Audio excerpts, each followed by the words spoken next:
La falta de conocimiento de lo que es en sí la ansiedad y la depresión hace que una persona se autodiagnostique, ¿sí?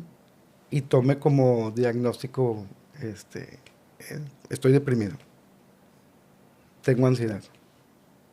Cuando realmente si se hace un estudio, pues podemos llegar a un diagnóstico de decir, no tienes absolutamente nada. Y empiezan a encajar estos arquetipos porque es lo que le da dinamismo Claro, a todo.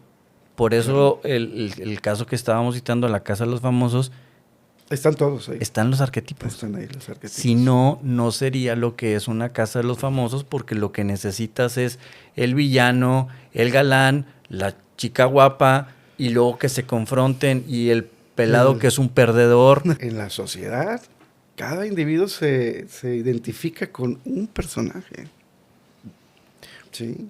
Puede ser ambivalente la conducta, Sí. porque, por ejemplo, si un individuo es débil, es deprimido, ¿sí? Va a disfrutar eso que no es. O sea, su sombra, ¿no? Viene el villano, y al final de cuentas, los seres humanos creamos máscaras, ¿sí? El rol de trabajador, el rol de compañero de trabajo, el rol de patrón, de vecino, de hijo, de padre, de esposo. Todas esas son máscaras que tenemos, que creamos con la única finalidad de no ser rechazados. Se le llama predisposición genética. ¿Qué es una predisposición genética? Es información. Que pudiera activarse o no, dependiendo la vida y las condiciones y la psique de la persona. Es correcto, si vive bajo los mismos tipos de contextos que la persona sí lo desarrolló, es muy proclive que también desarrolle. Ahí es donde los patrones de conducta se transfieren. Las conductas de papá los hacen los hijos. Y los hijos de los hijos, los hijos de los hijos, tercera, cuarta generación. Son conductas aprendidas a través de la observación. Bienvenido, gracias. Gracias por la invitación. Al contrario. Un honor. Gracias porque ya traía un tiempecito que andaba buscándote la entrevista, pero por cuestiones obvias que no se habían dado, por cuestiones de premuras de tiempo. Y te agradezco que me des la oportunidad de entrevistarte porque tenemos varias dudas que nos interesa la parte de la psicología, que tú eres licenciado en psicología. José Jaime, nacido aquí en Monterrey, Nuevo León. Ya no te pregunto tiro rayado porque ya está muy trillado. Fíjate que no. No. Yo respeto mucho todo eso de la afición, pero yo lo veo desde otro enfoque, ¿verdad? Okay. No soy ni tigre ni rayado. Ok. Yo soy más rayado, pero la verdad es que ya últimamente ya ni me entero de los juegos ni los veo, pero bueno. Okay. Que no me escuchen mis amigos rayados porque luego se me enojan. Sí, respeto por sí. Muy bien, entonces, licenciado en psicología. Tienes estudios también en programación neurolingüística, llamada PNL, y también en descodificación. Descodificación. Entonces, algunos también le llaman biodescodificación, hay otras vertientes como constelaciones y todo esto, pero van enfocadas a lo mismo, que es decir, que van hacia atrás de la persona para ver dónde se originan las situaciones y que a veces incluso hasta cargas genéticas. Sí. Vamos a tocar esta parte, por eso me interesó mucho cuando platicaba contigo, porque tienes un abanico de áreas en las que podemos indagar un poquito más y que la ventaja es que tiene la licenciatura en psicología, que no es como que nos vamos a poner a comadrear de temas cuando sí tienes las cartas para hacerlo, ¿no? Claro. Excelente, muy bien. Entonces, bueno, te comentaba que hay varias dudas, preguntas, algunas necedades a lo mejor, pero son buenas porque nos vas a ayudar a clarificar esta parte, ¿no? Claro que sí. Veíamos esta parte de cómo inicia toda la parte de la psicología y ahí hay medios embrollos, que el padre y que la madre, y bueno, no vamos a estar ahí, pero esta parte, ¿cómo la has llevado tú de la psicología? La parte de descodificación y la parte de programación neurolingüística. ¿Cómo las mezclas o cómo nos explicarías esta parte? Ok, bueno, mira, con el tema de la psicología, pues como lo sabemos, es el estudio de la conducta humana, ¿sí? Y entonces hay muchísimas teorías realmente, pero en sí, ¿cómo te lo puedo yo explicar? Pues bueno, cualquier persona vive su realidad a través de su propio observador, ¿verdad? Y genera juicios de acuerdo a lo aprendido de papá, de mamá, del cuidador, y de ahí, pues es donde se generan los conflictos, ¿no? En la forma de pensar, la forma de actuar, la forma de responder ante diferentes conflictos. Vaya, son herramientas que vamos adquiriendo conforme vamos creciendo, y esas herramientas nos las aporta papá, mamá o el cuidador. Son interpretaciones que le damos a los distintos contextos de la vida. Ok, esta sería parte del área de la psicología, ¿no? Sí. Porque vemos en esta parte, y me corrige si estoy equivocado, cuando viene la parte de la codificación o biodescodificación o codificación, dependiendo del término y el uso, cuando ya trasciende también a la parte de las células y que podemos transmitirla incluso hasta generaciones. Pero antes de esta parte, nos hablas en toda esta parte de la psicología y en la parte de la carga que se va somatizando, por así decirlo, porque las enfermedades también se somatizan, ¿no? Es decir, un pensamiento recurrente me puede traer alguna enfermedad. ¿Qué tanto hay de esto no cierto? Fíjate que en algún momento un doctor fue a mi consultorio y me mencionó pues que le explicara, ¿verdad?, cómo funcionaba esto, porque él no creía con el tema de la hipnosis, ¿no? Y entonces yo le comienzo a explicar diciéndole a detalle, oye, si una persona está preocupada porque no puede resolver un problema, esto va a generar un estrés en su cuerpo y se va a activar la secreción de ácido clorhídrico, y mantener esa preocupación va incluso a formar úlceras, gastritis, ¿sí?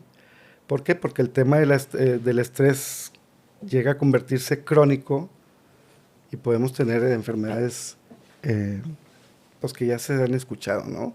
Gastritis, úlcera, colitis, etcétera, ¿no? Entonces, en el tema de la biodescodificación, pues se trata de comprender que cuando estamos ante una situación que no podemos resolver, se le conoce como choque emocional, ¿sí? Al no poderse resolver, se convierte en un biochoque, o sea, pasa al cuerpo. El estrés crónico va a generar que se produzca una enfermedad. La biodescodificación lo expresa de la siguiente manera. Tú te subes a tu coche, ¿sí? Pones la llave, se encienden todos los foquitos en el tablero. Si se apagan todos, es un indicador de que el coche está en buenas condiciones para manejar. Pero si se llega a quedar uno encendido, te está indicando que hay un problema interno, ¿no? Y más aún si dice check engine, sí. Pues hay que ir con el mecánico, ¿no? Sería absurdo quitarle el foquito y decir ya no pasó nada, ¿verdad? O ponerle una masking tape negra y decir que no pasó nada. Eso no soluciona absolutamente nada. Entonces, la raíz de que se originen las enfermedades son los conflictos no resueltos. Conflictos no resueltos. Conflictos no resueltos. Pérdidas en donde no se acepta o no se permite al paciente llegar a la aceptación. Por ejemplo, muere un familiar, pues son las fases del duelo, ¿verdad? Ya cuando llegas a la aceptación de que pues ya partió, me quedo con lo mejor de él, y es ahí donde viene la paz, la tranquilidad y la reincorporación a la sociedad. La funcionalidad. Bien. En esta parte me gusta verlo de esta forma, que también, si estoy equivocado, me corriges, por favor. Somos máquinas biológicas, pero que funcionan con química, al final de cuentas. Sí. Las enfermedades vienen por excesos o por deficiencias, por regla general. Por regla general, de igual forma, si una persona consume muchos azúcares, tendencia a la diabetes. Una persona que no consume cuestiones de hierro, le puede dar por regla general anemia. No estoy diciendo que sea una cuestión técnica médica, pero las enfermedades vienen por excesos o defectos, deficiencias, ¿no? La parte que comentas tú, que una persona que siempre está en estrés genera química corporal, para arriba o para abajo, y cuando generas esta química corporal mantenida en el tiempo, se somatiza, por eso se dice la enfermedad, se somatiza y me trae ya una enfermedad física. Sí. De algo de la psique pasa a lo físico por química corporal mantenida por excesos o deficiencias y se me manifiesta una enfermedad, ¿no? Esta es la parte de la psique. Y luego viene la parte de la biología y nos vamos a meter a esta parte porque el cuerpo lo entiende, dice, entonces esta cuestión me causa estrés, se genera una red neuronal y cuando la vuelvo a vivir, pues el cuerpo la va a volver a generar, es decir, genera otra vez la química corporal y esto es lo que lleva a que la persona se genere un trauma, una fobia, porque ya registró que la situación que está viviendo es traumática, lo que comentaste, y es donde entra la psicología, que tiene que desmenuzar esta parte para ver por qué se generó y generar algo diferente, ¿no? Claro. En este tema se le conoce como un evento que llega a tu vida sin esperarlo, ¿sí? Que te impacta, que no tienes manera de solucionarlo, se convierte en un shock emocional o una impronta, también conocida como engrama. Se activa tu sistema límbico, tus 5 sentidos comienzan a grabar información. ¿Para qué? Para tener la suficiente y así poder reconocer un próximo evento y yo pueda huir. Sí.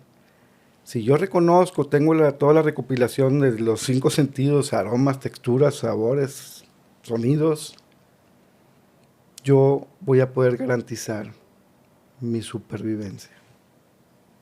¿Sí? Entonces, es así como funciona. Nuestro sistema límbico, como parte biológica, es un mecanismo, es como la alarma de la casa.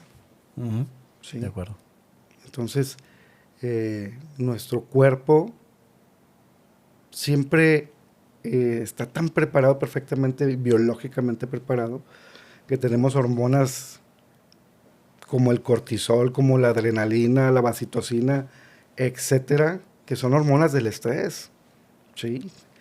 Son buenas. ¿Por qué? Porque nos ayudan a pelear o a huir. Claro. Sí, es parte de la biología.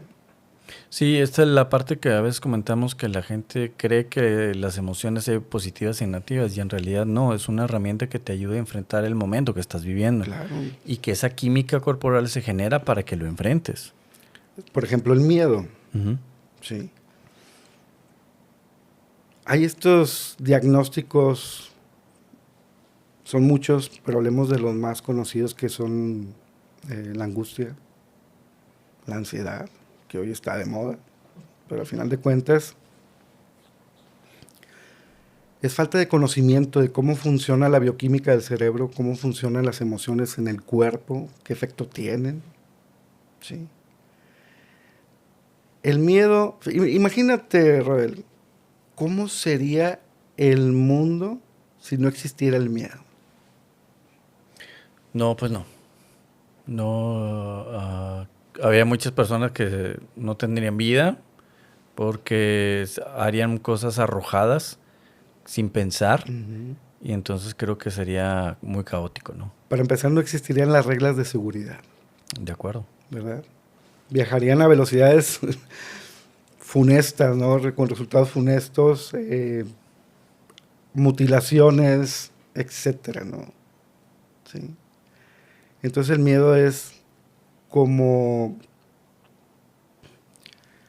es un complemento básico que conforma a nuestro cuerpo tan perfecto, ¿sí? Para garantizar nuestra vida. Nos alejamos de un perro, no nos acercamos a un precipicio, corremos a velocidades moderadas, tenemos el olfato, que fue de los primeros capas del cerebro, el cerebro nasal, ¿De acuerdo? que nos permitía reconocer olores que distinguen a un alimento que está en mal estado, ¿no? De acuerdo. Entonces todo eso es de suma importancia. Lo que pasa es que se ha satanizado mucho el tema, ¿no? Sí, porque viene y choca con la mayoría una frase muy mal empleada que a este mundo viene a ser feliz. Y a este mundo no vienes a ser feliz. No quiero decir que no sean felices. A lo que voy es que tienes que experimentar el abanico de emociones que hay y sentimientos porque te ayudan a enfrentar la situación que estés viviendo. No siempre se te muere un familiar, no vas a estar feliz por eso, ¿no? Entonces, las emociones se viven en el momento y te dan la herramienta que necesitas para enfrentar la situación, ¿no? Y cada persona interpreta los contextos desde un punto de vista muy personal. Y puedes ver personas que pierden a un familiar muy querido y al poco tiempo se incorporan nuevamente a sus actividades cotidianas. Y hay quienes no, se hunden, quedan completamente inhabilitados para trabajar, para llevar actividades en casa, para convivir con los hijos, para convivir con la familia, etcétera. Es la interpretación que le damos a lo que nos sucede. De hecho, por citar a alguien, Epicteto, fue un filósofo griego del siglo 3 o 6 antes de Cristo, y él dice, no es lo que le sucede a un hombre eso que le hace enojar, no es el suceso, sino cómo interpretas el suceso, porque termina diciendo, dado que lo mismo, o sea, el mismo contexto, puede a otra persona no molestarle. De acuerdo, sí, sí, de acuerdo. Tocaste un tema bien importante de ansiedad y depresión. Ansiedad y depresión. Las Términos enfermedades de moda. de moda, pero tan mal empleadas, ¿no? Porque Sí. mucha gente dice, es que estoy deprimido, es que tengo ansiedad, y no tienen ni idea de lo que es uno ni lo que es otro, pero no sé por lo mismo que dices tú, como está de moda, pues lo utilizan, pero no es un botoncito que se prende o se apaga, como dijeron por ahí, ¿no? Sí. Ok. Me refiero a que está de moda porque se usa demasiado. Sí. Si estás dentro de un proceso de pérdida y estás en la fase de la tristeza, no le puedes llamar depresión. Es una acción natural del cuerpo, ¿verdad? Claro, hay diferentes conductas que son determinantes para poder generar un diagnóstico, ¿verdad? Una depresión ligera, intermedia, mayor o severa, ¿verdad? De acuerdo. Sí. Y en esta parte, digo, no sé cómo lo ves tú. He tenido la oportunidad de ser maestro universitario y sí he visto un mayor incremento de casos de ansiedad y de depresión, o a lo mejor siempre lo he sabido, pero no eran tan común hablarlos, ¿no? Porque he tenido alumnos que han llegado al hospital por cuadros fuertes y graves de esta.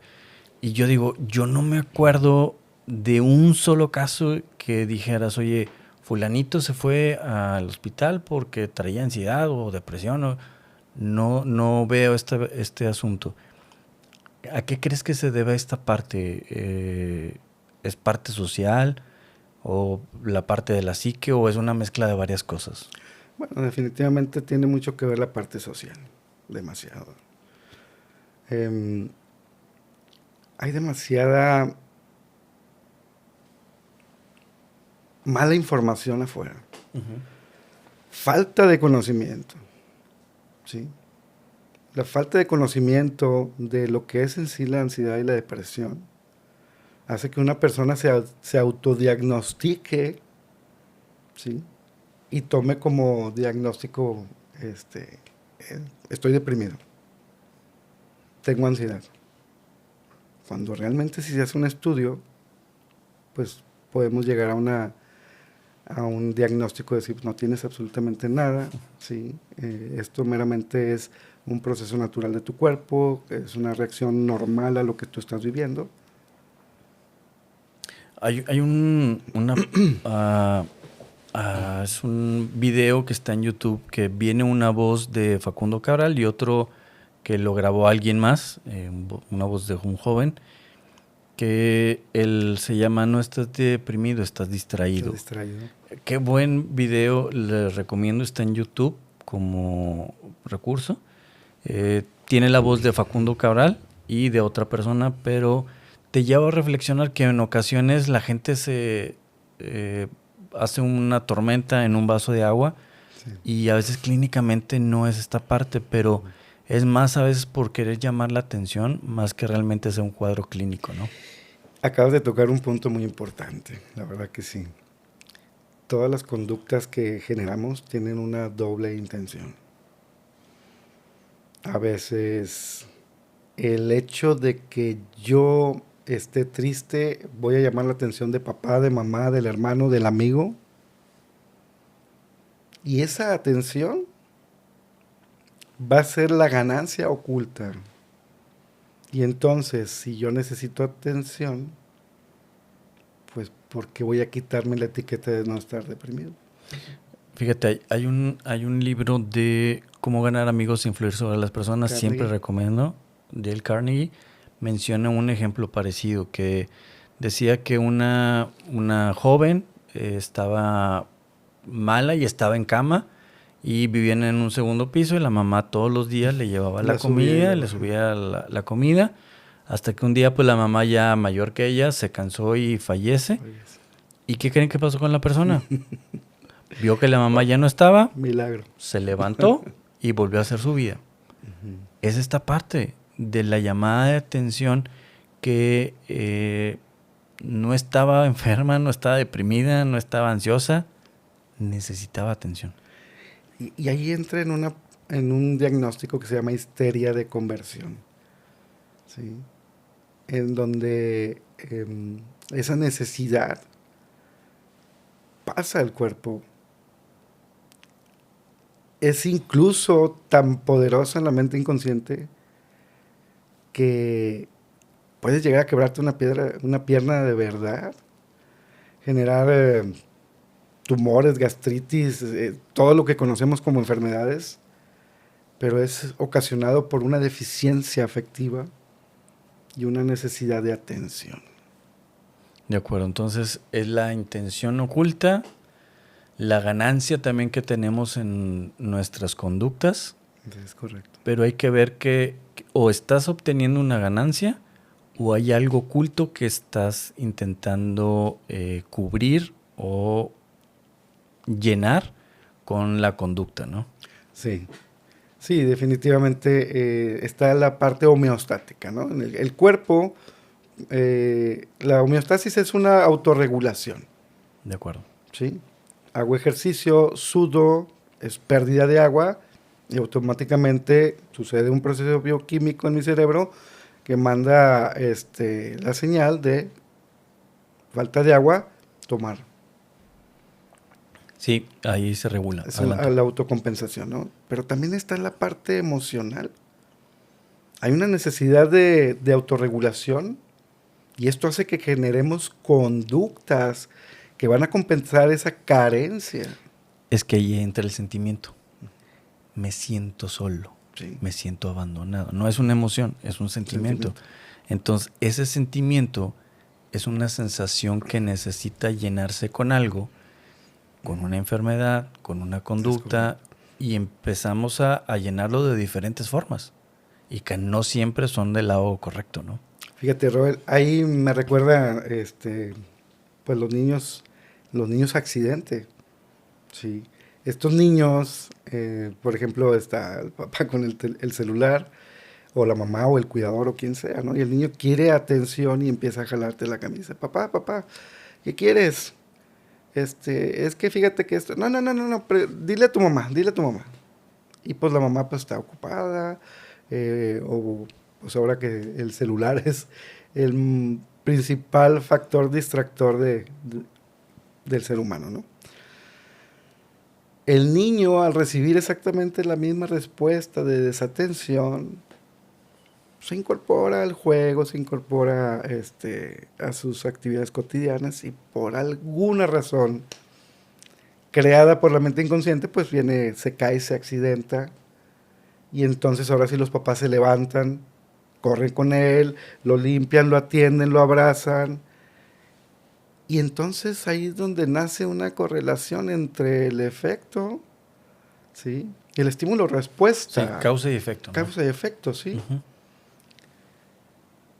Si me caigo, voy a recibir atención, ¿sí? Si me accidento, recibo atención. Entonces son los niños que se están enfermando constantemente.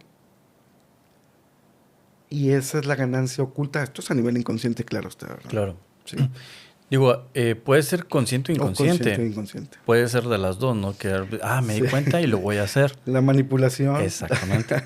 Y hay otras que el inconsciente lo grabó así, no está en la parte consciente, en la parte frontal, pero sí, pasa esto y me voy a tener esta ganancia.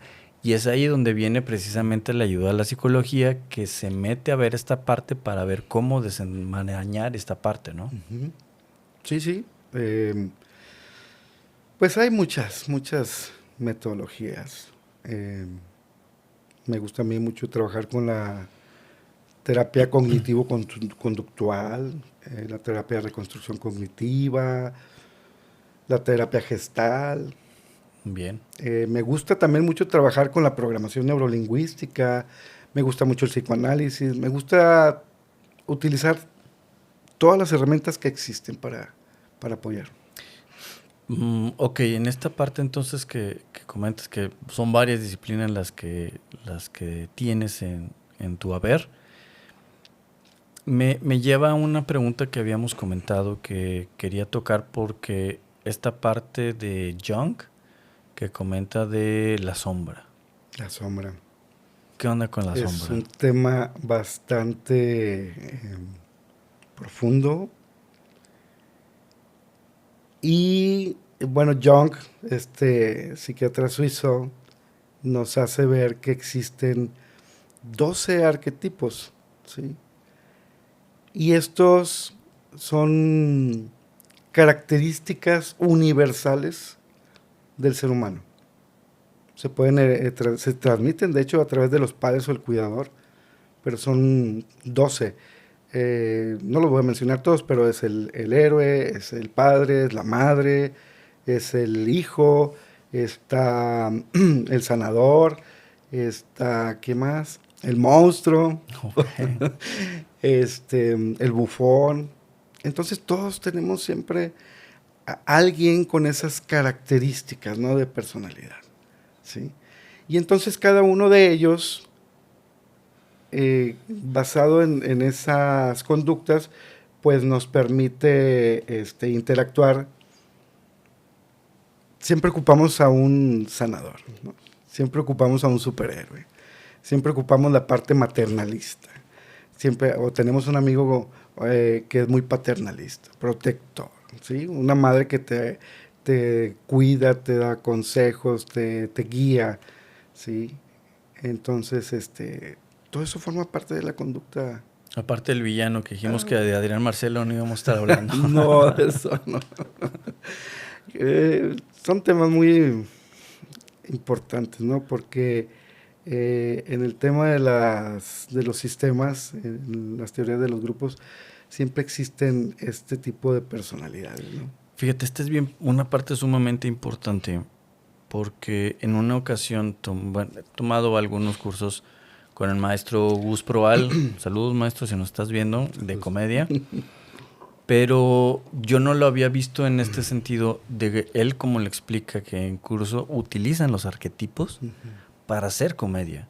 Nos cita el caso de Friends, de que está el perdedor, que está Rachel, que era la guapa, y que está la obsesiva compulsiva, que era Mónica, y empiezas a ver y dices, es cierto. Y están creados así y empiezas a ver las demás series también de comedia o de lo que sea y empiezan a encajar estos arquetipos porque es lo que le da dinamismo Claro. a todo. Por eso el caso que estábamos citando, La Casa de los Famosos, Están todos ahí. están los arquetipos. Están ahí los arquetipos. Si no, no sería lo que es una Casa de los Famosos porque lo que necesitas es el villano, el galán, la chica guapa y luego que se confronten y el pelado que es un perdedor y no voy a mencionar nombres porque no metemos en bronca.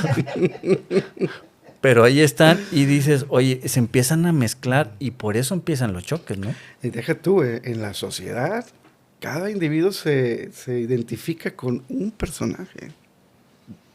Sí. Puede ser ambivalente la conducta, Sí. porque, por ejemplo, si un individuo es débil, es deprimido, ¿sí? Va a disfrutar eso que no es. O sea, su sombra, ¿no? Viene el villano que está imponiendo, que está controlando todo, y desde su sombra, este tipo de personas que son deprimidas, que están muy, muy cabizbajos, muy aislados, disfrutan eso. Pero está la otra parte, el que sí se identifica con el personaje, ¿no? Y llora y sufre y lo trae en la boca durante el día y son muchas cosas. Todo está pensado absolutamente. Claro, porque al final de cuentas es lo que ellos no están pensando en el bien. Digo, si te pones a ver cuál es el provecho de La Casa de los Famosos, es entretenimiento. Total. No me voy a meter en otra cosa, es puro entretenimiento, como un partido de fútbol, como ver el podcast, como cualquier otra cosa que te ayuda a que estés enfocado en algo. Eso es La Casa de los Famosos. No vas a aprender nada cultural ahí. Pero en esta parte que comentas de John, cómo aún las televisoras o los políticos empiezan a mezclar esto para darle dinamismo, ¿no? Porque como comentas, sabemos quién era el villano en La Casa de los Famosos, que era Adrián Marcelo. ¿Estás invitado, Adrián? Y estaba Adrián, pero tenía que tener la otra contraparte, ¿no? Y por eso chocaba con la persona que chocaba mucho o con las personas que chocaba, pero era lo que necesitaban y era lo que les dio el rating. Claro, al final de cuentas, el héroe, el que está poniendo paz, mediando y todo eso, pues hace que esto se haga una intriga y es como que cuando estás leyendo te cansas, pero ya amanece y quieres volver a retomar esto, ¿no? Es una afición, ¿Ok? adicción. Sí. En esta parte entonces, digo porque, quiero citar el caso de Adrián. Yo el Adrián que me gusta ver es el Adrián que sale en el programa de Conversaciones, se llama Orlando, no me acuerdo, Conversaciones, que es un poco más técnico y va más a profundidad. Ese Adrián, digo, wow, ahí es alguien que muy diferente al Adrián de el canal que se llama Radar, que es totalmente diferente. Entonces, en esta parte que querés de los arquetipos y de la sombra, ¿cuándo sale o cómo nos podrías ayudar a entender qué es la sombra para poder ejemplificarla en La Casa de los Famosos y con el caso que cito de Adrián? Ok, déjame nada más hacer un aporte con respecto a Adrián Marcelo, ¿verdad? Es psicólogo y al final de cuentas es actor, ¿sí? Y en el tema de las comunicaciones, pues existe el productor, ¿verdad? Ellos escriben el guión y el actor se somete o trabaja de acuerdo a lo que se le están solicitando, ¿verdad? Yo lo conozco indirectamente y no es ese monstruo que te hicieron creer que es, ¿verdad? No es ese misógeno que te hicieron creer que es. No. Al final de cuentas, como lo dijo otro actor, es show. ¿sí? Okay. Es show, ¿sí? La televisión es show. Todo lo que sale en la televisión, la mayoría, no, documentales y eso, esa parte, pero todo lo que es sistema de entretenimiento es creado. No podemos dar por hecho que sea verdad, ¿no? Hay actores que actúan como héroes, como víctimas, como villanos, como todos los arquetipos. Es su trabajo. Ahí, bueno, en esta parte que comentas, ahí es parte de actuación más que realmente sea la persona en sí, Sí, ¿no? sí, totalmente. Bueno, por el caso de Adrián, porque también tiene máster en PNL, ¿eh? O Sí, sea, sabe lo que está haciendo Adrián. sí. Y como dices tú, pues esta parte de la actuación es lo que mezcla todas las disciplinas y crea ese personaje, ¿no? Sí, sí, sí. El director crea el personaje, pero no es la persona. Excelente. Y en esta parte me hace recordar a otra persona, y ahorita regresamos a esta parte de la De la Casa de los sombra. Famosos. Eh, Hay un youtuber famoso que no voy a decir nombres porque nos llenaríamos de hate, pero usa máscara y cuando está con la máscara, no sé si sea esta parte de la sombra o no, se da el permiso de ser vulgar, de ser grosero, de ser misógino, de ser toda esta parte. Cuando no tiene la máscara, es otra persona totalmente diferente. Entonces, lo que yo no sé cuál sea la sombra de quién, pero en ocasiones es como darse ese permiso o bajar los estándares morales, como por decir el alcohol, bajo mis estándares, me desinhibo y saco esa parte negativa o grosera dentro de mí, ¿no? Que vive ahí. ¿Qué nos podrías dar Sí, referencia? mira, por ejemplo, em, está la luz y está la sombra. En la luz encontramos a esa persona que yo muestro al mundo, ¿sí? Todo lo que yo soy, todo lo que quiero ser, hacer, sentir y pensar, todo lo permitido está en la luz, es lo que mostramos, ¿verdad? Y hay una pregunta que hizo Enrique Corbera, me gustó mucho, que decía, ¿quién eres cuando nadie te ve? Es una pregunta muy profunda, ¿sí? Todos sabemos quiénes somos cuando nadie nos ve y es ahí donde se oculta la sombra. La sombra es lo opuesto. Todo lo que no soy, todo lo que no quiero ser, hacer, sentir y pensar, todo lo prohibido, la basura se va ahí. Lo no aceptado, lo rechazado. Ok, pero entonces el filtro que tenemos es la parte consciente para que no salga esta sombra. Sí, claro. Ok. En el caso que cito de este enmascarado que no es luchador, pero es enmascarado, ¿esta parte es la sombra? Es su sombra, totalmente. Mira, ¿cómo distinguir la sombra? Ajá. Cuando afectas a una segunda, tercera o cuarta persona. Cuando te molesta. Cuando ves a una persona que se molesta, se enfurece, critica. Ok, ahí lo disfraza con comedia, pero al final de Sí. cuentas sigue siendo lo mismo, ¿no? Sigue siendo la sombra disfrazada también con algo de humor o de comedia, ¿no? Claro, en psicoanálisis es condensación. Ok. Sí. Esa parte de condensación es cuando sale la sombra. Sí. Em, por decir un caso, alguien se compró un coche nuevo y dice, con perdón, me dice, ay, mendigo, ¿sí? Te tengo envidia, pero de la buena. Y al final de cuentas, se escapa un poquito de la sombra, ¿sí?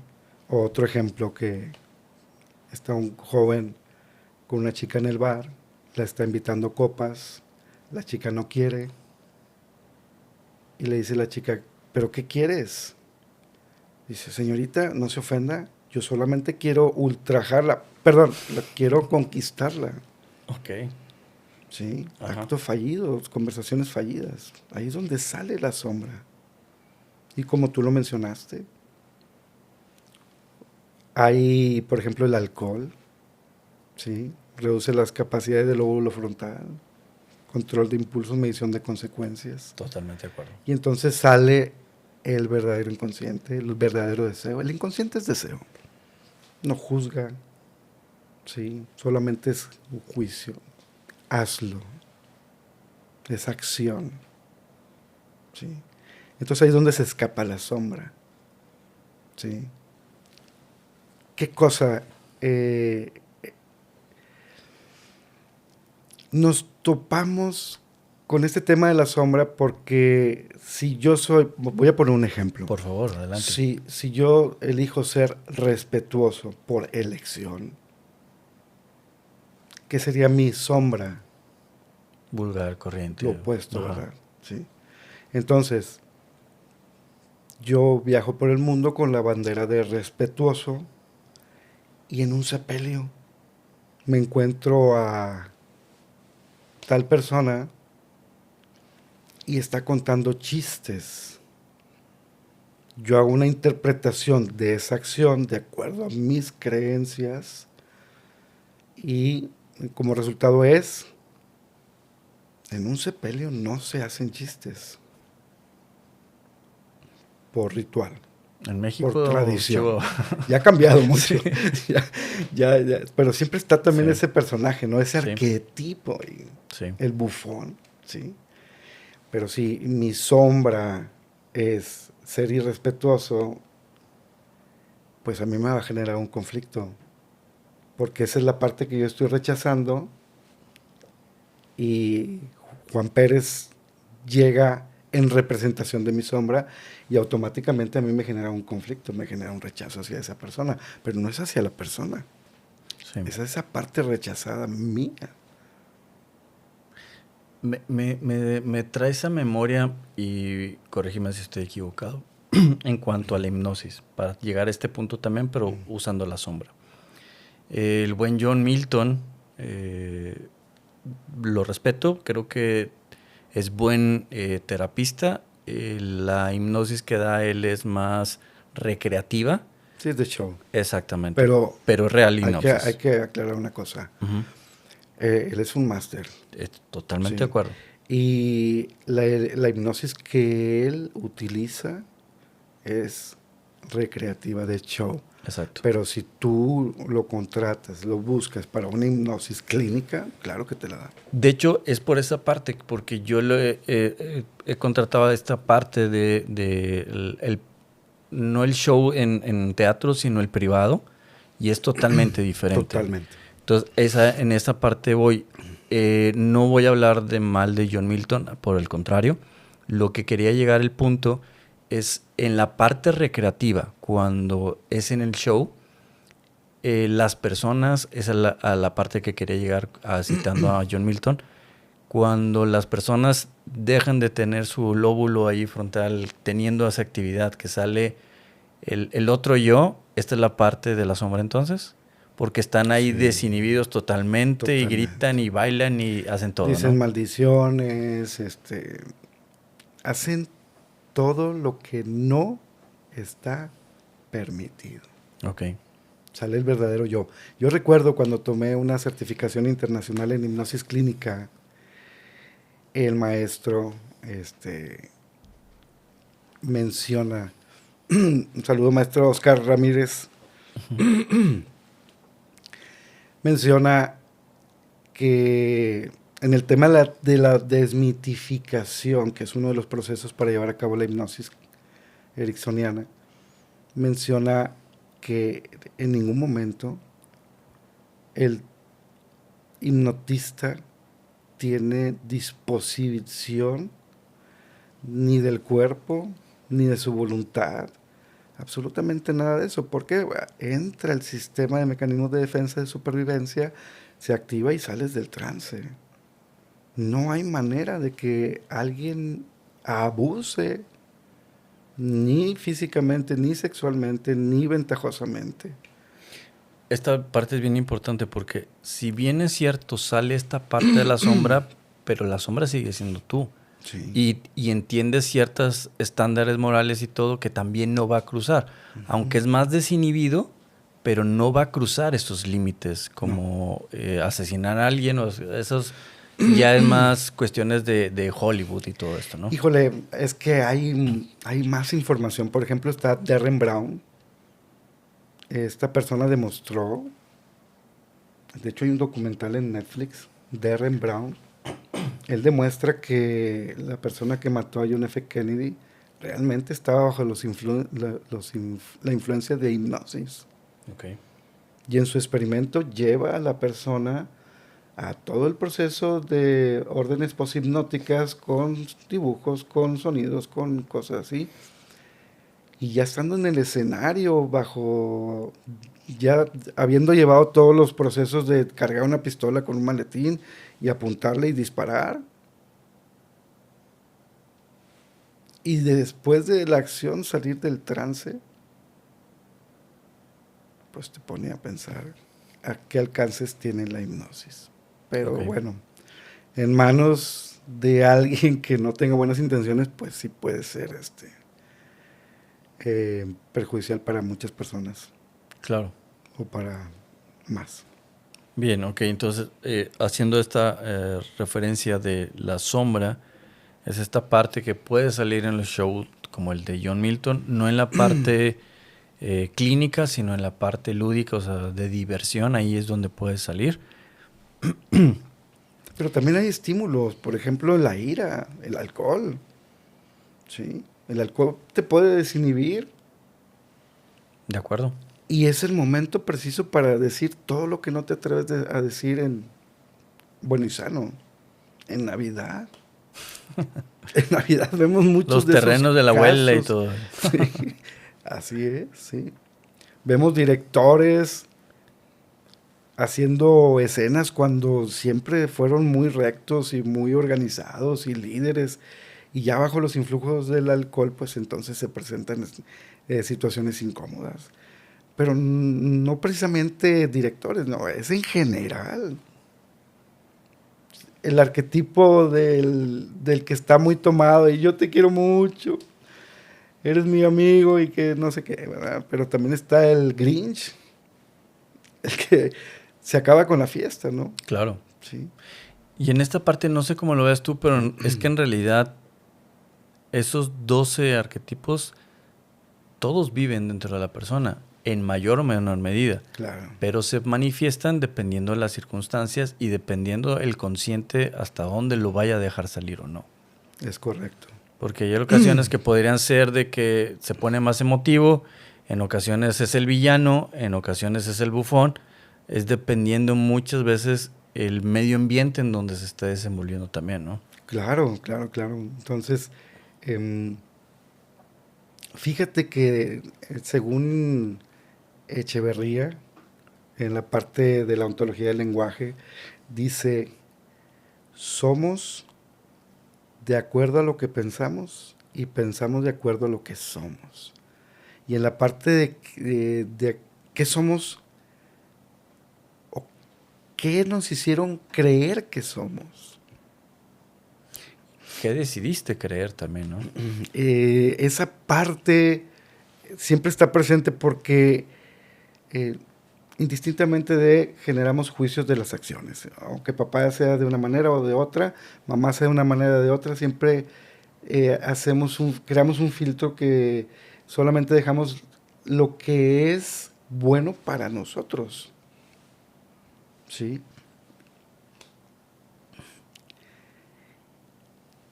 Cada persona observa el mundo a través de su propio observador y genera juicios muy personales desde su propio punto de vista. Fíjate, citando a Gary John Bishop, también psicólogo, en esta parte sí es cómo me observo, pero también cómo creo que me observan los demás, es cómo actúo. Porque si yo creo que los demás creen que soy serio, que soy listo, que soy un desmán, actúo en consecuencia para encajar en el grupo.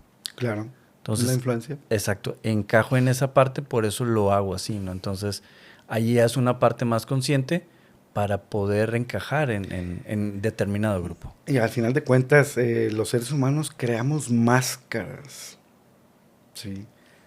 El rol de trabajador, el rol de compañero de trabajo, el rol de patrón, de vecino, de hijo, de padre, de esposo. Todas esas son máscaras que tenemos, que creamos con la única finalidad de no ser rechazados. Mutilamos parte de nuestra personalidad con tal de encajar en la sociedad, en un grupo, ¿sí? Y de ahí la influencia de los programas de televisión Hoy en día que se están presentando muchos corridos, ¿sí? Y los jóvenes imitan, crean personalidades basados en ejemplos de videos. Entonces todo este tipo de corrientes grupales, fenómenos sociales, afectan a la conducta de un individuo, de grupos, de masas. Sí. Vemos conciertos totalmente saturados. De Paul McCartney, que acaba de estar en Uf. Monterrey. Hubiera querido ir, no supe hasta el día que se presentó. Pero al final de cuentas todo eso tiene un impacto social. Sí. Híjole, fíjate, me hiciste recordar en una ocasión, bueno, yo creo que somos cuerpo, alma y espíritu. Sí. Hablamos del cuerpo en el sentido de la química, en la parte del alma es mente, y en la parte del espíritu quiero llevar esta parte de la sombra, porque hay una doble dualidad en la persona, la parte de la carne y la parte del espíritu, que son contrapuestas. En una ocasión estaba en un sueño, estaba soñando, y en la cama tengo la televisión enfrente y hay un peinador ahí, y tiene un espejo. Entonces yo estaba soñando y estaba con el brazo arriba, y estaba acostado, estaba viendo la tele en el sueño. Entonces en el sueño estoy así con el brazo, pero el reflejo mío baja el brazo. Baja el brazo y eso me llama la atención, entonces me paro y mi reflejo hace exactamente lo mismo y ya me empieza a seguir tal cual. Entonces me acerco al espejo y me veo a mí mismo, pero vi a esa sombra. A esa sombra en el sentido al yo carnal, no al yo espiritual. Y esa vez sí me dio miedo, porque dije, yo puedo llegar a ser esa persona. Y no es una persona buena, no es una persona agradable. Me hizo comprender esta parte dualidad del espíritu y de la parte espiritual que están en constante choque. No quiero decir que la parte carne sea mala, sino que es débil y se tiende más al placer, ¿no?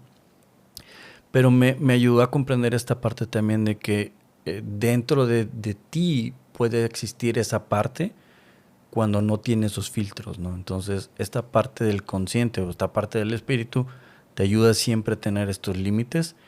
Y me gustó una vez que comentaba contigo, es que esta parte de la sombra es cuando lo ves en los demás, que lo que te checa, te choca. Te checa. Entonces, esta parte, dices, oye, sí la tengo dentro de mí, pero no quiere decir que me rija, no quiere decir que voy a actuar así. Claro. La identifico en los demás. Porque es un polo rechazado. Exactamente. No significa... Aquí hay algo que... de hecho, hoy tocamos ese tema con un paciente. Que él decía, espérame, pero la parte que yo estoy rechazando no significa que yo sea. La estoy rechazando por elección, claro. Es esta parte que decía, pues en el sueño es la parte que yo rechazo porque todos los arquetipos están en la persona, afloran en diferentes contextos y situaciones, pero hay algunas que rechaza y dices, no voy a ser así por cuestiones éticas, espirituales, morales o lo que sea, y pones esos filtros, ¿no? Claro, al final de cuentas es medición de consecuencias. Exactamente. Sí. Al ser humano le aterra aceptar que dentro de sí mismo existe un monstruo. De acuerdo. Sí, un villano. Pero ¿cuántas veces sucede que saliendo de un culto, de un templo, de una iglesia, de donde tú quieras, que estás en una hora sagrada, ¿sí? Y me tocó a mí vivirlo mucho en algún tiempo que yo estuve practicando la religión. Salíamos del estacionamiento. Me da risa porque decía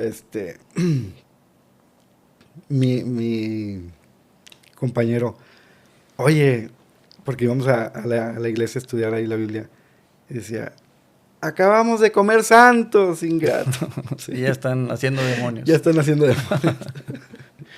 Pero esa es la parte de la sombra, ¿no? Sí, sí, sí. Esa es la parte de la sombra que que es esa parte que todos tenemos. Al final fíjate, Roel, esa parte de la sombra también existe. Si pudiera ser esa conducta reprimida, si pudiera ser parte de mi luz, lo haría. Pero como está prohibido. A ver, otra vez, por favor, esta Sí, parte. por ejemplo, a un director o a una persona con un cargo importante que sea alcohólico. Okay. Imagínate, ¿sí? Pues es algo que a él le gusta y que encuentra un beneficio en él, ¿sí? Y si le preguntaras, ¿te gustaría dejar de tomar? Pues te va a decir que no, ¿sí? Habrá otros casos que sí, pero por lo pronto hablo específicamente de este, no. Pero no lo puede decir en una entrevista, soy alcohólico, Claro. reconocerlo como luz. Entonces esa acción se va a la sombra, se va a la sombra, pero él quisiera que fuera luz, ¿sale? Y entonces ahí es donde vienen los eventos de Navidad que hablábamos, el exceso de alcohol, sale esa personalidad que sí está dentro de la luz, pero no se menciona, se omite porque está prohibido. Digo, y en determinadas circunstancias sale esta parte que estamos diciendo. Sale. En una ocasión... Como una olla de presión. Estoy de acuerdo. Yo venía como de por galerías, pero venía subiendo por Puerta del Sol, que es una avenida, es un pequeña loma. Y en esa ocasión estaban pavimentando esa avenida y dejaron mucha grava, porque levantan la carpeta y queda grava. Entonces vi que una persona se iba a meter, entonces se iba a meter medio braviado, como buen regiomontano, mal regiomontano. Y yo freno, pero como había grava, digo, sí iba a alcanzar a frenar, pero frené poquito y se amarran las llantas y soy porque había grava. La persona, que es una persona muy creyente, le salió la parte de la sombra hasta que me reconoció. Hasta que me reconoció. Saludos, tú sabes quién eres. Freno, entonces hace mucho escándalo porque era grave y se levantó polvo y todo, ¿no? Entonces la persona voltea y luego se me queda viendo. Y se fue. Y yo así. No cito el nombre, pero yo creo que lo va a ver y vas a saber. Híjole. Ojo, yo también tengo esa parte. Yo también, de repente, si se me enojan, pito y bueno, ya después digo, chihuahua, pues no lo voy a hacer. Pero digo, es esta parte de la lucha interior que tenemos, ¿no? Y que la mayoría de las veces, o tiene que ganar siempre ese lado de la luz, ese lado espiritual, porque es al final de cuentas, si eres tú, es tu esencia, que luchas con esta parte negativa, sí. Como dices tú, en una entrevista no vas a decir, soy alcohólico, aunque esa es luz, es una victoria en tu vida, para la sociedad es una mancha. Claro. Y podría ser rechazado, entonces la mando mejor a la sombra para no hablar de ella, porque podría traer rechazo, ¿no? Claro, al final de cuentas es supervivencia. Sí. Si me sacan de la manada, pues muero, ¿no? Si me sacan del grupo, pues muero, ¿no? O sea, simbólicamente, claro. Sí. Y esta parte, luego brincamos a la biología, a la codificación, y luego estas creencias no solo se quedan en la psique, se quedan en la memoria muscular, en la memoria celular, perdón. Las células contienen la información genética en los cromosomas y se va a las siguientes generaciones. Desde mi punto de vista, solo hasta la 4ª generación por cuestiones bíblicas. Pero sí hay esta parte, ¿no? Adelante. Claro, la epigenética. ¿Cómo funciona esto? Déjame te lo digo. Palabras muy coloquiales, ¿no?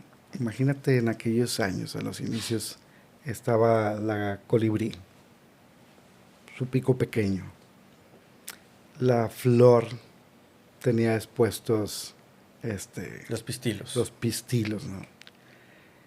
Y a cambio de lo que es la polinización, pues la flor le regala miel. Bueno, primero da la miel a cambio de que se lleve ese proceso, ¿no? Al ave no le gusta mancharse de polen y comienza a sacar la miel por el néctar por un lado, ¿no? Al no llevarse a cabo la polinización, la flor sufre un shock que pasa a lo biológico, supervivencia, empieza a esconder con los pétalos el néctar. ¿Qué le sucede al colibrí? Se ve amenazada de extinción y comienza a crear soluciones biológicas. Su pico comienza a crecer. ¿Sí? La información que generan conflictos emocionales, choques emocionales, pérdidas, traiciones, etcétera, ¿sí? Genera un impacto biológico que transforma la información, ¿sí? En los genes. Esa información se hereda. ¿Para qué se hereda? Para que estemos preparados y podamos reconocer un acontecimiento y poder tener soluciones.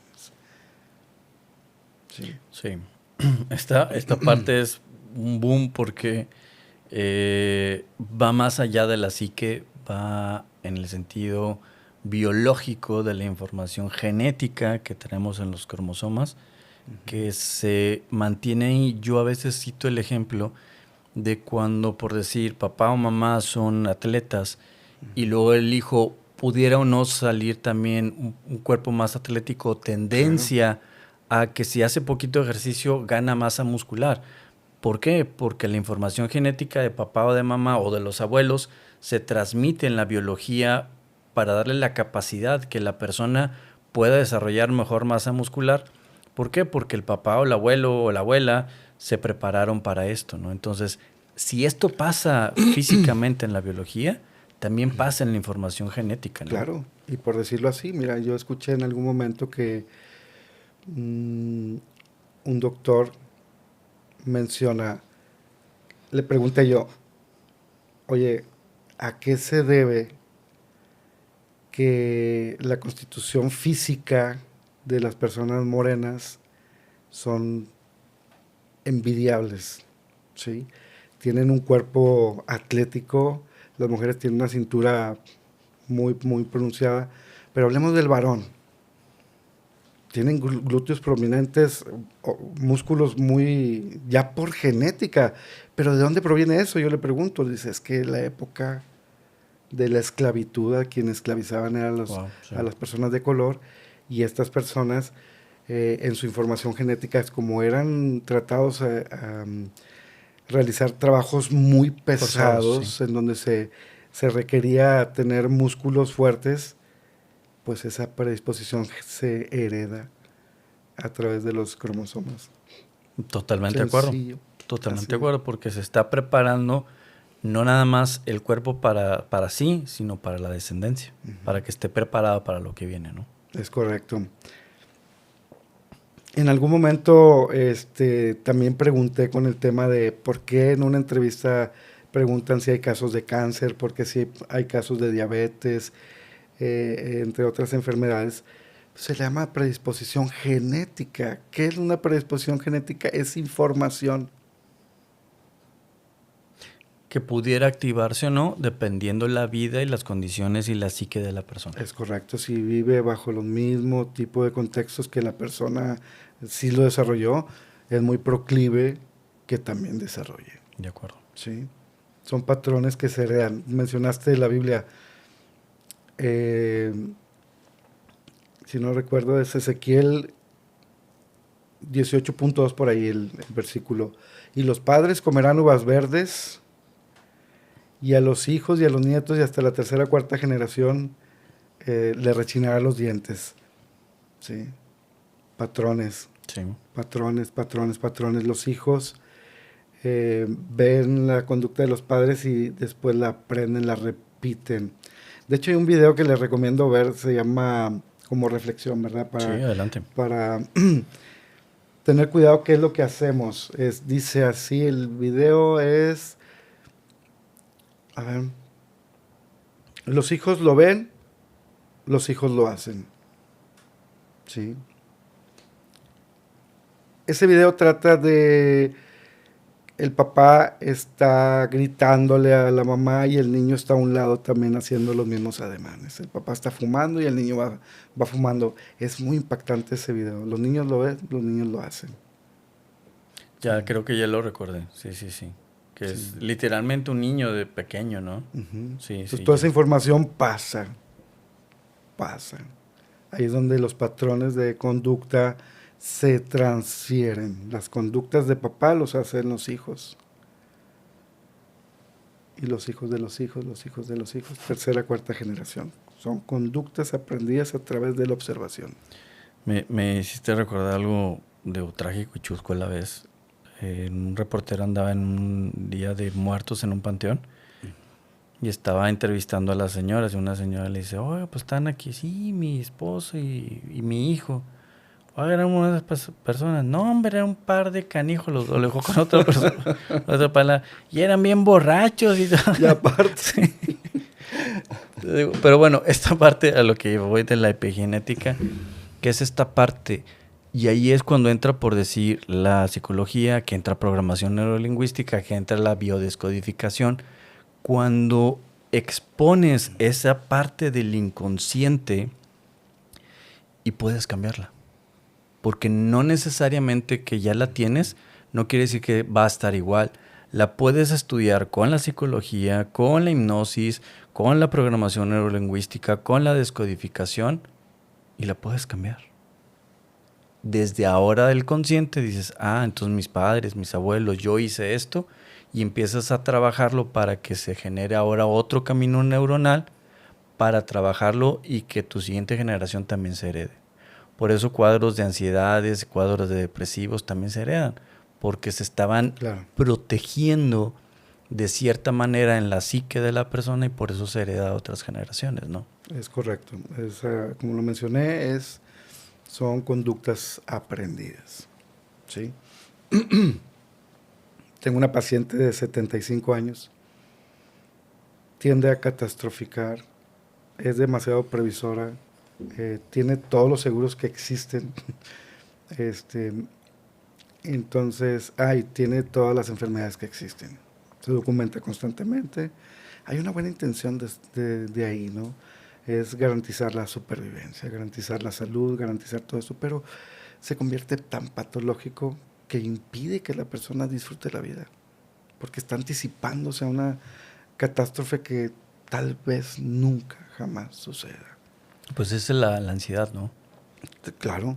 Vivir en un futuro incierto, pero casi siempre es catastrófico, ¿no? Tú haces una pregunta. Por favor.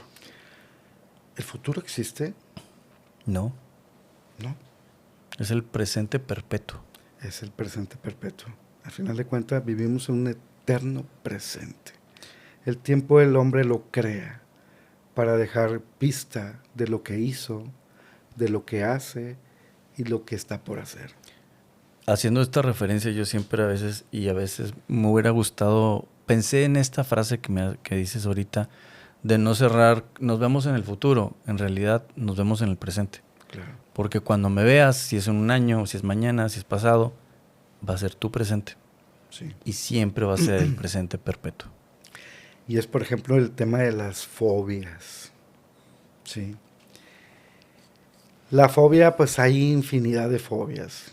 Fobia a las alturas, fobias a lugares cerrados como la claustrofobia, a las arañas, a muchas cosas, ¿no?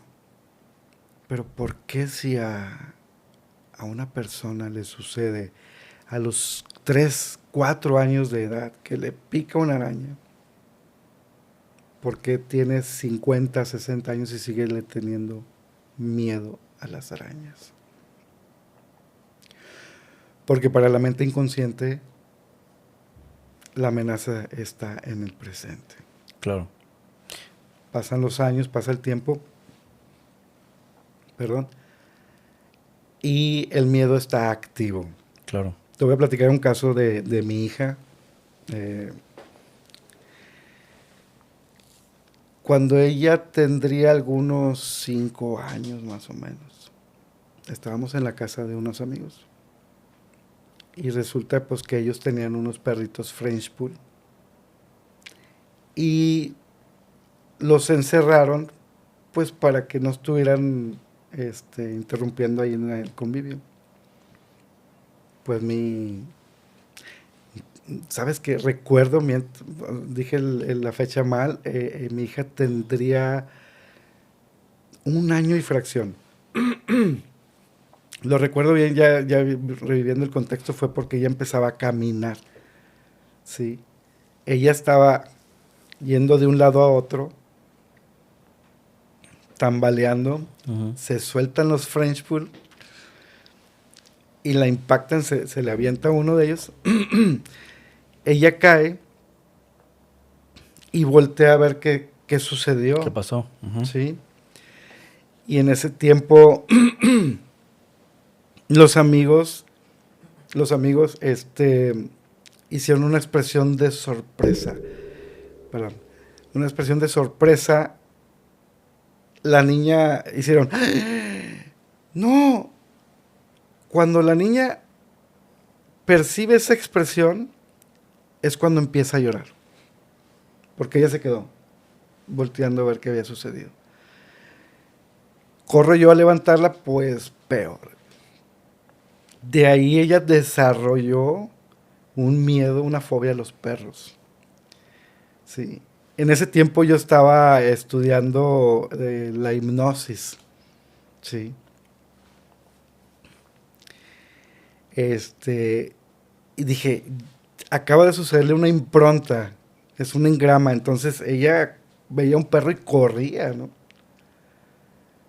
Con herramientas de programación neurolingüística, trabajando junto con la hipnosis, pues se desprogramó ese contexto, ¿no? Y no tuvo fobia a los perros.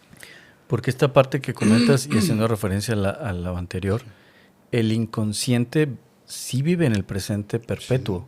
Sí, sí. Porque él ve un perro y no dice, hace 15, 20 años me mordió. No, un perro me muerde. Un perro es amenaza. Exacto, entonces por eso activa esa parte, porque desafortunadamente nosotros deberíamos vivir también en el presente, la parte consciente, pero la parte inconsciente siempre está en el presente perpetuo, y en ese sentido no lo relacionan, ¿no? De que, fueron hace 20 años, mira, ya he visto otros perros y no me ha mordido. No, se genera para protección de la persona. Claro, de supervivencia.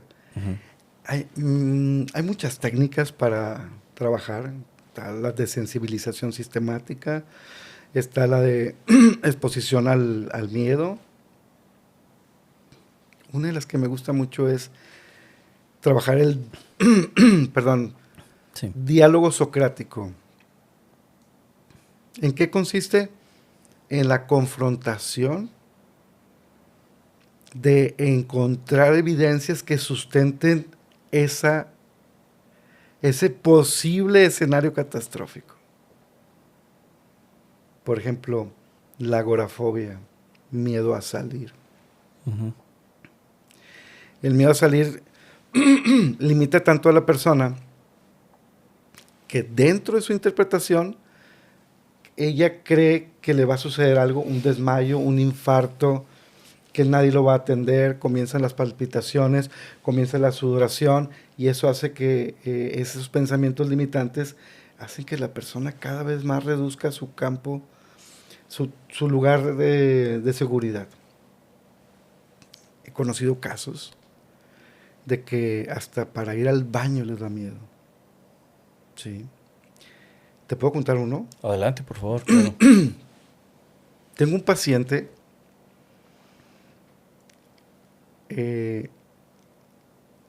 diagnosticado con agorafobia, 20 años en su cuarto, perdió esposa, perdió trabajo, perdió hijos, perdió amigos, perdió todo.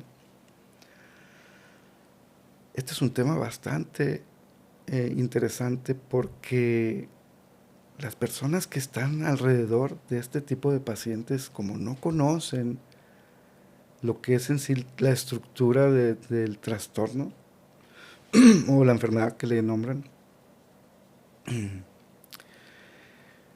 comienzan a criticar, comienzan a hablar desde su seguridad.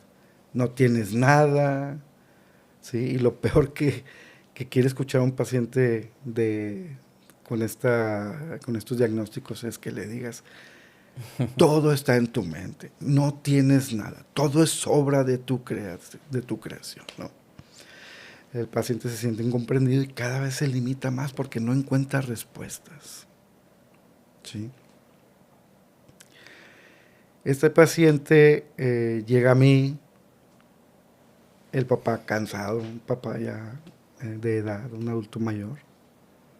Imagínate lo que es llevar a su hijo a todos lados, pues se cansa, ¿no? Entonces,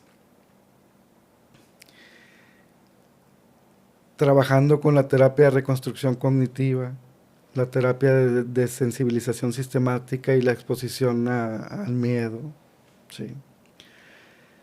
Es confrontar las creencias. Número uno es identificarlas, ¿verdad? Identificar exactamente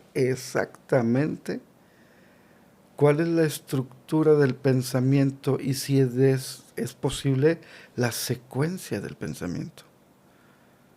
Porque todo está correlacionado semánticamente, ¿sí? Entonces, un pensamiento genera acción. Aunque no lo hagas, dentro de la ontología del lenguaje, un pensamiento es acción, ¿sí? Uh-huh.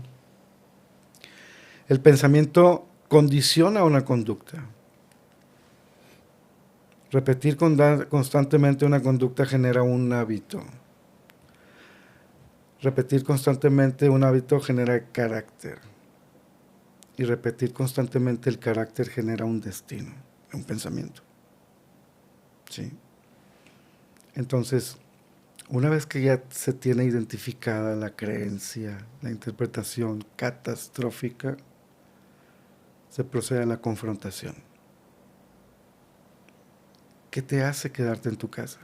Tengo miedo. ¿A qué tienes miedo? Tengo miedo a que me dé un infarto. Tengo miedo a que me desmaye. Y si te da un infarto, ¿qué? ¿Sí? Pues voy a perder esto, voy a perder a papá, a mamá, o les voy a causar dolor, no sé. ¿Cuánto tiempo tienes con este síntoma? 25 años. ¿Cuántas veces te has muerto? Ahí es donde viene la confrontación. ¿Cuántas veces te han dado infartos? Pues no. ¿Cuándo fue la última vez que te moriste y le diste dolor a papá y a mamá? ¿Cuándo fue la última vez que te desmayaste? Eso hace que el paciente tome conciencia y sea más responsable en cuanto a identificar los pensamientos intrusivos que dice esta psiquiatra Marian Roja, el 94,8% de los pensamientos catastróficos nunca jamás suceden. Y por lo pronto mantienes a tu cuerpo, en un estado de estrés crónico y la vida se hace imposible. ¿Sí? Sí, porque es esta parte que ese pensamiento está generando constantemente química corporal y química cerebral y te va a generar alguna enfermedad. O sea, Sí. va a pasar a somatizarse en alguna enfermedad ya física, Sí. ¿no? Al final de cuentas, es una reacción biológica natural biológica, como lo quieras ver. Un modo de respuesta, estímulo-respuesta. Sí. ¿Sí? En el momento de que se le enseña al paciente que como un estímulo, mira, te lo pongo así muy sencillo, es como tener un botón de pánico en un edificio. Ese botón de pánico te va a alertar de que el edificio se está incendiando. 80, 90 familias ahí. Alguien le pulsa el botón de pánico y tú crees que las personas van a pensar, no, alguien le picó por error, ¿no? Ujú. No, bajan. La acción de garantizar la vida, porque se activó el botón de pánico, hace que las personas huyan, entren en un estado de urgencia y no hay manera de pensar eso. Solo es la urgencia de salir y garantizar la supervivencia. Bueno, eso es lo que hace que surja la ansiedad, la angustia, ¿sí? Psicología se llama ansiedad anticipatoria. Recurres al futuro, se crea un escenario catastrófico y el paciente comienza a tener los síntomas. Se activa el sistema límbico. El pensamiento manda la interpretación del contexto, manda una señal a la amígdala, la parte del cerebro. La amígdala al hipotálamo. El hipotálamo manda neurotransmisores que llegan a las glándulas suprarrenales, ahí donde se segregan hormonas como lo que es el cortisol, la adrenalina y la vasitocina, por dar un ejemplo. ¿Para qué son estas hormonas? La psique interpreta que hay una amenaza. Tengo que poner a mi cuerpo preparado para pelear o para huir. La adrenalina, el cortisol, al momento de que entran al torrente sanguíneo, estimulan los latidos del corazón, se acelera el corazón, ¿sí? La vasitocina reduce el diámetro de las arterias con la única finalidad de que se garantice la presión sanguínea y así podamos tener suficiente cantidad de oxígeno y sangre, se acelera la respiración. Todo es un mecanismo perfecto. Fíjate, ahorita que comentas lo de la parte límbica, me quedé pensando en lo que estás comentando porque si se activa la parte límbica, entra el inconsciente y toma el control. Total. Baja el consciente, por eso ya no hay ese razonamiento. No hay ese razonamiento de que, mira, no va a pasar nada, mira, no me ha pasado, no he tenido el ataque de corazón, porque al bajar el consciente y el ponerse el límbico, esta es la parte del inconsciente y entras en modo de supervivencia. Claro, baja el razonamiento. Exacto. Aumenta el estrés, garantizar. Exactamente. Sí. Por eso la cerrazón, ¿no? De que por eso el mundo se acaba. Porque la parte consciente ya no está razonando, sino que está la parte límbica tomando el control y se va a acabar y me va a morder y la araña y el perro y lo que sea, ¿no? Decía, me acuerdo en aquellos años, depende el perro es la zancada. Ok. Sí.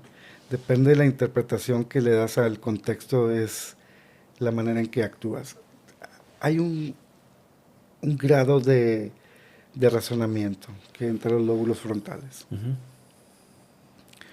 Control de impulsos, medición de consecuencias, lógica y todo lo que es la información del hipocampo que has adquirido en el resto de tu vida, en todo. Perro es igual a mordida, mordida es igual a dolor, pero si ves a un pequinés, no es una amenaza así como tal. Claro.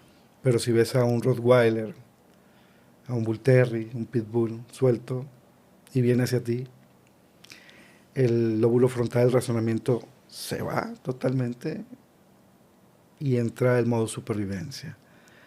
Que dentro de las teorías de la inteligencia emocional de Daniel Goleman, pues habla del rapto. ¿Sí? El rapto es modo supervivencia. No encuentro una forma de pensar. Hay personas que sí tienen una inteligencia emocional bastante notoria, bastante funcional, y de hecho en el libro lo cita que si en un edificio se está quemando, hay personas que salen corriendo e incluso pueden dejar hasta a los padres, a los hijos, a la mascota. Pero hay personas que se está quemando, buscan dónde está el extintor, quiebran el vidrio, lo sacan y comienzan a llevar a cabo la acción de apagado. ¿Sí? Es el grado de razonamiento que mantengas ante una eventualidad. Y sí se puede manejar, se puede crear la inteligencia emocional, se puede crear, claro que sí. Sí, porque esta parte de la inteligencia emocional es cuando está el sistema límbico, pero la inteligencia emocional es cuando empieza a tomar la parte del razonamiento y empiezas a tomar el control. Sí, desde el razonamiento. Exactamente. ¿Verdad? Exactamente. Sí. Y ahí es donde parte de la terapia de reconstrucción cognitiva es lo que se le explica a los pacientes, ¿verdad? Claro. La manera en que están interpretando su realidad no es no es como realmente está sucediendo, ¿verdad?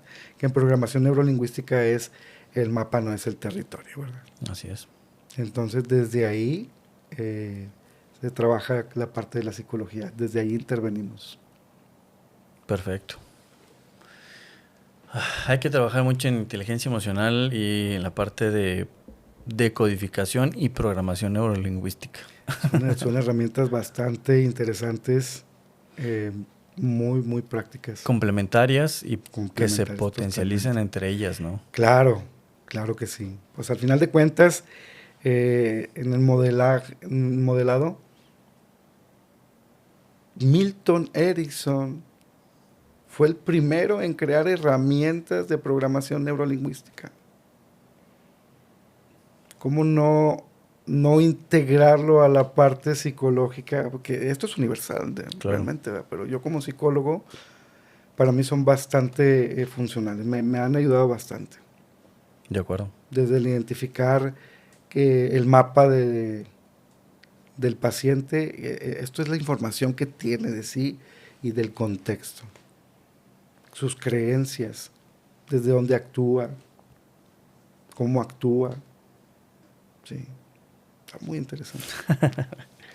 Sí, porque son disciplinas que pudieran ser muy distintas, pero en realidad cuando las estudias se correlacionan, se potencializan, te ayudan a ti en primer lugar y ayudas a los demás. Claro, es correcto. Excelente.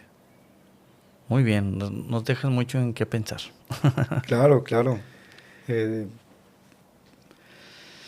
Busca ayuda. Sí, Si estás en un momento de no sabes lo que te está sucediendo, que sientes síntomas que no tenías antes, pues para eso estamos los profesionales, los psicólogos. Hay solución, hay muchas metodologías. Promuevo esto porque, fíjate, Robert, la depresión, la ansiedad, es una problemática que se vive en silencio. sí. Sí. Y en silencio, ¿quién te va a escuchar? Sí. Híjole, es que quería ir a la parte que comentabas ahorita, es esta parte de la sombra que al yo mostrarme vulnerable, al decirlo, mejor lo mando a la sombra y lo vivo en soledad. Sí. Pero hay que hacer conciencia para lo que acabas de comentar. Hay que buscar la ayuda adecuada porque estoy dejando de ser funcional Sí. y necesito cambiarlo. Y ojo, no siempre vamos a poder solos. Podrás con una tristeza si se te murió tu perrito, cosas así. Pero cuando ya es algún pensamiento recurrente que se vuelve una ansiedad, sí hay que buscar a los profesionales Claro. para que nos ayuden en esta parte a entendernos, entender la situación y salir. Es correcto. A final de cuentas, es falta de información. Es falta de información. No siempre vas a estar medicado. No siempre se utilizan fármacos. ¿Sí? Es como te vuelvo a repetir, hay terapias de reconstrucción cognitiva, hay terapias de desensibilización sistemática, hay muchísimas herramientas que utilizar. Solamente es de que conozcas qué es lo que te está sucediendo, que conozcas qué está originando realmente esas palpitaciones y te vas a dar cuenta que es más simple de lo que tú creías. Acércate a un profesional, déjate ayudar y sobre todas las cosas, háblalo, ¿sí? No es posible que la mayoría de los pacientes, que he atendido una gran mayoría, les da vergüenza comunicar que están pasando por una situación de este tipo. Pues es importante que te armes de valor, que busques a alguien y que busques ayuda, si hay solución, ¿sí? Ojo, no demerito ninguna otra corriente porque todas son de ayuda, pero acércate con un profesional, porque afuera hay demasiada distorsión, malas prácticas, falta de ética, falta de profesionalismo que te pueden llevar a empeorar. Y en esta parte que escojas bien a la persona, como lo comentaste, para que tenga ética, y si tiene multidisciplinas, mucho mejor. Claro, Porque todo suma. va a tener herramientas suficientes para, si no es por la hipnosis, me voy por la psicología, o me voy por la programación neurolingüística, o me voy por la descodificación. Digo, que tenga esas herramientas. No digo que si no las tiene no te va a ayudar, sino lo que digo es que si las tiene, va a tener una caja de herramientas más amplia que una persona que no la tiene. Entonces, eso te ayudará de otra forma, ¿no? Sí. Es un agregado a la preparación. Exactamente. Sí. Exactamente. Muy bien. Pues bueno, ya nos aventamos 1 hora 40. ¿Hay alguna pregunta que me haya faltado y que quieras comentarnos? ¿Algún tema, pues? Bueno, mira, yo quiero contar.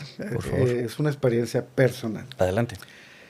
Mi hijo, él se enfermaba cada 21 días de las anginas.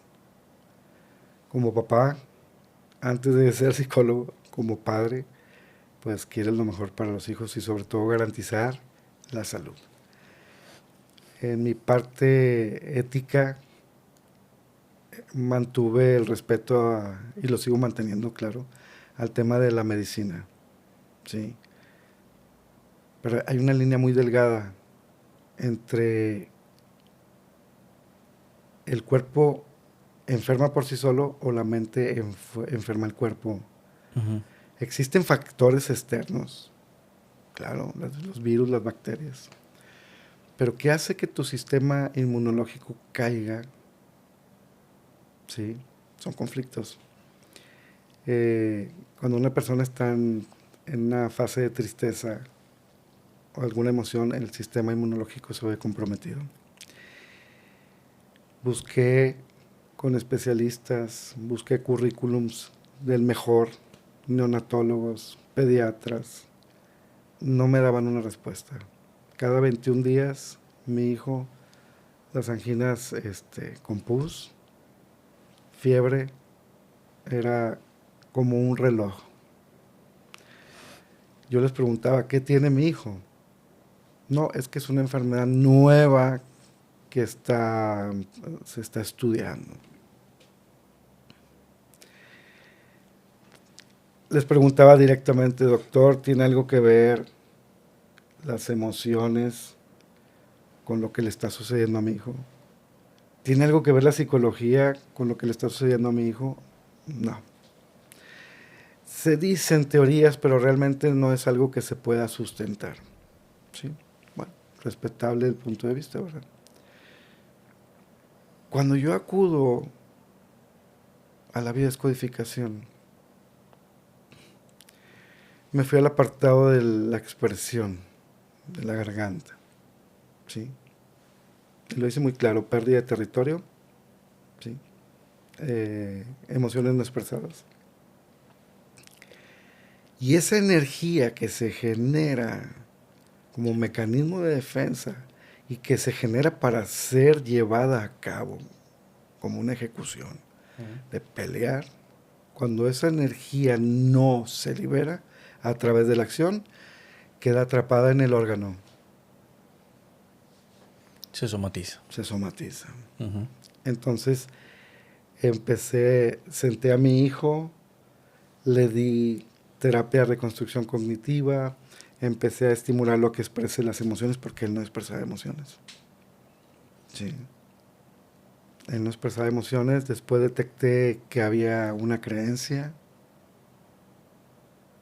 el respeto a tu hermana menor, y él, tengo que respetar a mi hermana menor, pero no me puedo defender porque me quitó el juguete. Son niños, al final de cuentas son niños, ¿verdad?